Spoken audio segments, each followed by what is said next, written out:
جو بچیاں آج کثرت سے بھٹکتی چلی گئیں اور غیروں کے ہتھے چڑھ گئیں، ایک دو نہیں سینکڑوں ایسی بچیاں ہیں جو کالج کی نظر ہو گئیں اور وہاں مجازی عشق و محبت میں پاگل ہو گئیں۔ انہیں وقتی طور پر کچھ نوجوانوں کے چہرے بہت خوبصورت لگنے لگ جاتے ہیں۔ یہ شیطان ہے، شیطان ہے۔ حدیث پاک میں ہے النظرۃ سہم من سہام الشیطان، یہ آنکھوں کا جو ایک بار ملاپ ہوتا ہے شیطان کے تیروں میں سے ایک تیر ہے۔ عورتوں کو چاہیے تھا کہ اپنی نگاہیں نیچی رکھتی، لیکن تم جن نوجوانوں کا ہاتھ پکڑ کر کے یہ سمجھتی ہو میری قوم چھوٹتی ہے تو چھوٹنے دو، ماں باپ کا منہ کالا ہوتا ہے تو کالا ہونے دو، میری قوم مجھے تانے مارتی ہے تو مارنے دو، مگر میں اپنی محبت کے پیچھے جاؤں گی، یہ ساری باتیں کہاں سے آ رہی ہے؟ یہ دنیا میں فلموں میں دکھا رہی ہے، یہ سیریل میں دکھایا جا رہا ہے کہ محبت کا مطلب یہ ہے کہ سب سے لڑائی لڑ لو، ماں سے بھی لڑ لو، باپ سے بھی لڑ لو، سارے معاشرے سے لڑ لو، لیکن ایک بے حیائی کو تم کر جاؤ۔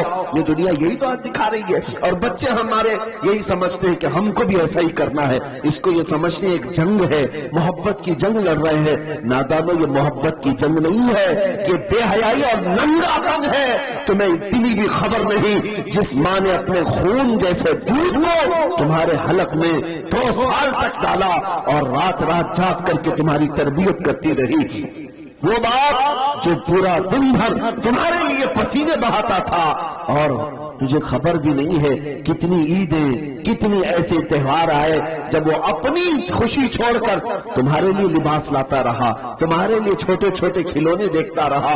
اس باپ کی بھی تمہیں ذرا برابر خبر نہیں، اس ماں کی بھی نہیں۔ ایک لڑکی کو میں نے دیکھا، اس کا باپ ہارٹ اٹیک کا مریض تھا، ہارٹ اٹیک آ بھی گیا، جب وہ بچی کسی اور کا دامن پکڑ کر بھاگ رہی اور پولیس میں آ کر کہتی ہے نہیں مجھے کرنا ہے تو اسی سے کرنا ہے، میرا باپ ڈھونگ کر رہا ہے، میرا باپ ڈھونگ کر رہا ہے۔ ایک اور لڑکی وہ کہتی ہے میں نے سمجھایا کہ بیٹا اپنے باپ کی تو سن لے، تیرا باپ تو اکلوتی ہے، وہ مر جائے گا۔ وہ لڑکی کہتی ہے مر جا رہا ہے تو مرنے تو، ان کی زندگی ویسی بھی ختم ہونے والی، مجھے اپنی جوانی جینے دیجیے آپ۔ اللہ کی پناہ، میں وہاں سے ہٹ گیا۔ ایک اور خاتون ہے، وہ کہتی ہے میں نے پوچھا کیا ایسا نظر آ گیا تجھے؟ سال 18 گزر رہے ہیں ابھی تیرے عمر کے، اتنی جلدی کیا اچھا لگ گیا؟ کہتا ہے کہتی ہے مجھے اس نے 5000 کا جوڑا دلایا، میرے باپ نے کبھی دلایا نہیں تھا۔ تجھے پتہ نہیں پوری زندگی اس نے خون سینچ سینچ کر کے تجھے جوان کیا۔ آج تیری پیشانی پر تیرے باپ کی کتنی امیدیں رکھتی ہیں پتہ ہے؟ مجھے ان نوجوان لڑکیوں پر ترس آتا ہے، تم سارے لوگوں کو ٹھکرا کر کے جاتی ہو، لیکن کیا تم یہ سمجھتی ہو کہ اللہ تعالیٰ کی مدد تمہارے ساتھ آئے گی؟ اللہ اس کے رسول تم سے راضی ہوں گے؟ میرے آقا صلی اللہ تعالیٰ علیہ وسلم نے ماں باپ کی طرف دکھا کر کے کہا اے مسلمانوں یہی تمہاری جنت بھی ہے، یہی تمہاری دوزخ بھی، ان کو راضی کرو تو جنت، ان سے غداری کرو گے تو دوزخ ہے۔ کتنے ماں اور باپ بلکتے رہ جاتے ہیں اپنی بیٹیوں کے نام پر۔ دلی کے ایک صاحب ہیں، انہوں نے مجھے ایک لسٹ بھیجی تھی، کئی وہ لڑکیاں ہیں جو ان غیر مسلموں کے ہتھے چڑھ گئیں محبت میں آ کر۔ ہوا کیا جانتے ہیں؟ ایک دو نہیں، میرے پاس ان کا ڈیٹا موجود ہے۔ یہ گئی اپنے گھروں سے بغاوت کر کے، لیکن اس ظالم نوجوان نے چند رات اس کے ساتھ گزار کر اسے باہر کی طاقتوں کے حوالے کر دیا، بیچ دیا۔ وہ آج دبئی میں ہے، جسم فروشی کر رہی ہے، جسم فروشی کر رہے، وہ چھوٹ بھی نہیں سکتی۔ ان لڑکیوں نے جو اپنے احوال بھیجے ہیں، خون کے آنسو نکلتے ہیں۔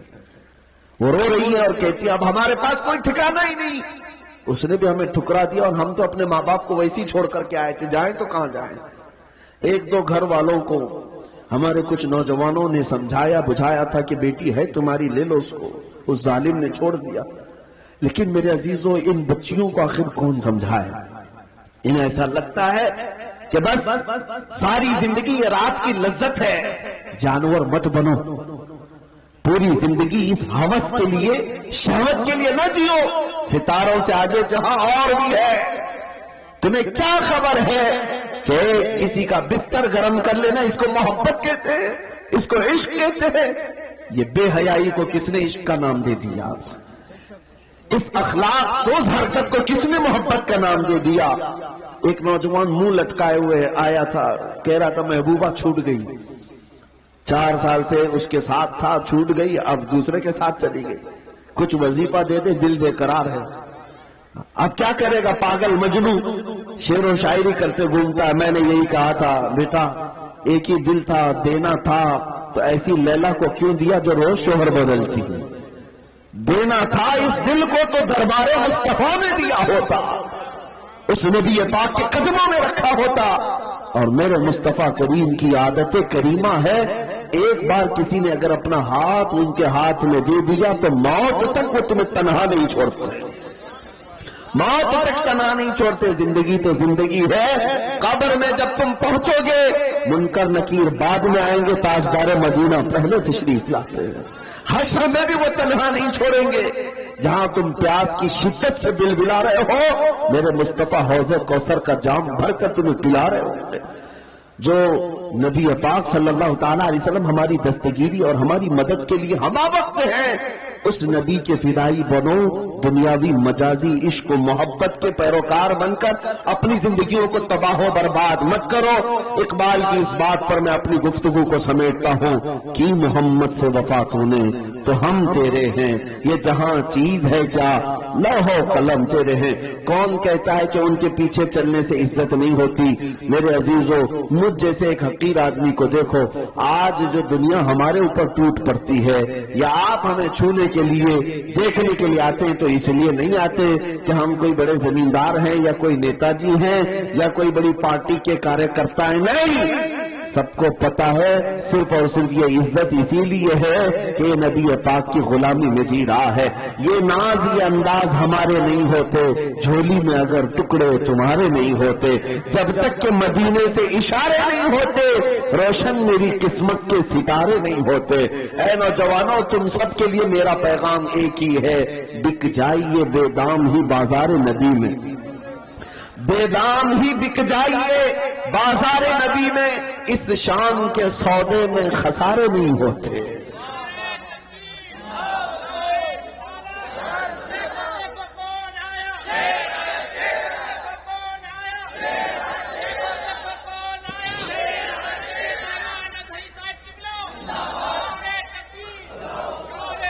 میری باتیں ہو سکتا ہے چند لوگوں کو کڑوی لگتی ہیں، میرے عزیزوں بخار کی دوا کڑوی ہوتی ہے، نگل جاؤ گے تو جلدی شفا یابی بھی ہے۔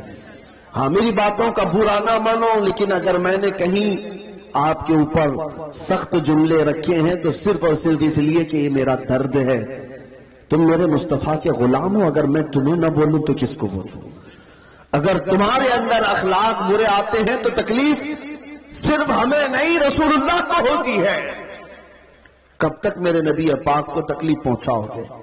اللہ کے نبی تو یہ فرماتے ہیں کہ اگر تمہارے تلووں میں کانٹا بھی چبھے تو اس کا درد مجھے ہوتا ہے، میرے آقا فرماتے ہیں۔ اور جب تم کسی شراب کے اڈے پر بیٹھے ہو، جب تمہارے ہاتھوں میں تاش کے پتے آئے، جب تمہاری زبان نشہ کر رہی ہو تو میرے مصطفیٰ تمہیں دیکھ کر کیا محسوس کر رہے ہوں گے؟ میرے آقا صلی اللہ تعالیٰ علیہ وسلم جب تمہاری طرف نظر فرمائیں گے تو ان پر کیا گزرے گی؟ کم سے کم میرے نبی کا خیال کرو۔ حضور پاک کے لیے میں اتنی باتیں کر رہا ہوں، باقی میرا کیا رشتہ ہے آپ سے؟ میں کون ہوتا ہوں تمہیں ڈانٹنے والا؟ میں کون ہوتا ہوں تمہارے درمیان چلانے والا؟ صرف اس لیے کہ میرے آقا صلی اللہ تعالیٰ علیہ وسلم کو ہم راحت اور سکون کی خبریں کو پہنچا سکے۔ حضور نے فرمایا ہر جمعرات کو میری پوری امت کے اعمال فرشتے میرے پاس پیش کرتے ہیں، میں سب کے اعمال دیکھتا ہوں، ہفتہ بھر تم نے کیا کیا حضور سنتے ہیں، فرشتے ساری باتیں لے جا کر پہنچاتے ہیں ہر ہفتے۔ کبھی احساس ہوا کہ ہر جمعرات کو ہمارے کون سے اعمال حضور کے پاس گئے ہوں گے؟ جب فرشتے یہ کہہ رہے ہوں گے کہ آقا آپ کا فلاں امتی دن رات لہو میں کھو رہا تھا، کھیل کود میں گزار رہا تھا، لڑکیوں کے بیچ عیاشیاں کر رہا تھا، تو حضور پاک پر کیا بیتتی ہوگی؟ ہمارے باپ کے پاس اگر کوئی آ کر کے ہماری شکایت کرے تو ہم اسے بھی پسند نہیں کرتے، ہم کہتے ہیں ابا کو بتانا مت۔ لیکن نبی پاک کو جب فرشتے بتا رہے ہوں گے تو حضور صلی اللہ تعالیٰ علیہ وسلم پر کیا گزرے گی؟ اس لیے میرے عزیزو یہ باتیں جو میں نے کی ہیں انشاءاللہ العزیز آج ہمارا جلسہ اسی پر کامیاب ہوگا. ہم جب جان دینے کی بات کرتے ہیں نبی پاک سے، نبی پاک کے لیے، تو کیا میرے مصطفیٰ کے لیے میں آپ سے پوچھتا ہوں جب حضور کی عزت کی بات آئے گی اپنی گردن لے کر تیار ہیں؟ سب کا جذبہ یہ ہے، ہمارا بچہ جوان بوڑھا یہی کہتا ہے یا رسول اللہ یہ ایک جان کیا ہے اگر ہو کروڑوں، تیرے نام پہ سب کو وارا کروں میں، حبیب خدا کا نظارہ کروں میں، دل و جان ان پر نثارہ کروں میں. سب کا یہ جذبہ مجھے پتا ہے، لیکن اے میرے عزیزو میں نہ آج تمہاری جان مانگنے آیا، نہ میں تمہاری گردن مانگنے آیا، نہ تمہارا خون مانگنے آیا، بس اتنی بھیک ضرور مانگنے آیا ہوں جو قوم اپنے نبی کے لیے گردن دے سکتی ہے، چند عیاشیوں اور گناہوں کو مصطفیٰ کے نام پہ چھوڑ کیوں نہیں سکتی؟ چھوڑیں گے انشاءاللہ العزیز. آج سے یہ عہد کر کے اٹھیں گے کہ میں اب اللہ نے جو کان دیے سنوں گا تو حضور کی نعتیں سنوں گا.